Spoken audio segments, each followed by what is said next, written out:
या महाराष्ट्राचे मुख्यमंत्री माननीय देवेंद्रजी फडणवीस यांनी राहुलजी गांधींना रिजेक्टेड माल म्हणून ची संभावना केलेली आहे।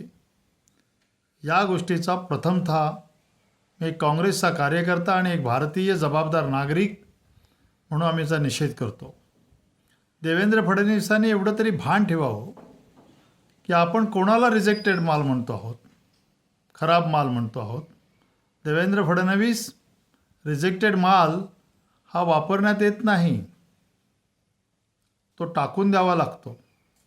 परंतु आपण सातत्याने, तुम्ही आणि तुमच्या भारतीय जनता पक्षाने आणि तुमच्या शिंदे सेनेने सातत्याने राहुलजी गांधींचा आणि काँग्रेसचा जो अपमान केला आहात, उलट त्या अपमानाचा बदला म्हणून लोकसभेमध्ये 100च्या वर लोकसभेमध्ये सीट्स आल्या। आपण कितीही नाकारलं, कितीही कुचकेपणाने जरी बोललात तरी त्याचा परिणाम भारतीय जनतेवर होणार नाही, महाराष्ट्रातल्या जनतेवर होणार नाही। आपण एक लक्षात घ्या की तुम्ही सातत्याने कटकारस्थाने करता आहात, सातत्याने लोकांची फोडाफोडी करता आहात। ईडीची, CBIची धमकी दाखवून लोकांचा फोडतात।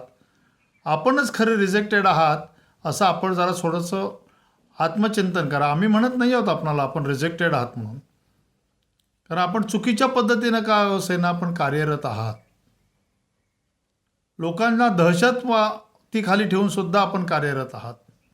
आमच्या कोकणापुरतंच बोलायचं झालं तर संपूर्ण जगाने जी रिजेक्ट कंपनी केली ती लक्ष्मी ऑर्गॅनिक कंपनी आपण आमच्या कोकणाच्या मानेवर बसवलीत आणि कोकणी जनतेला त्रास देण्याचा प्रयत्न करतात।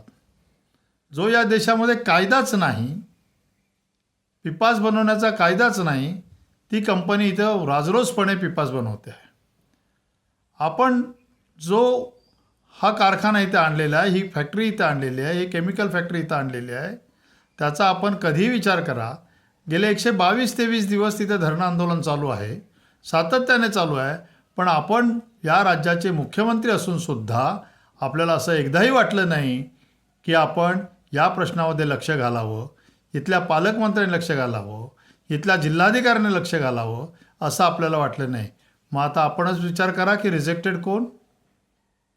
जनतेच्या प्रश्नांच्याकडे लक्ष न देणारे लोकप्रतिनिधी आणि राज्य सरकार हे रिजेक्टेड नाही का? म्हणून आमचं असं म्हणणं आहे, आपण राहुल गांधींना रिजेक्टेड म्हटलं, पण आपण स्वतः रिजेक्ट केलेलं आहे।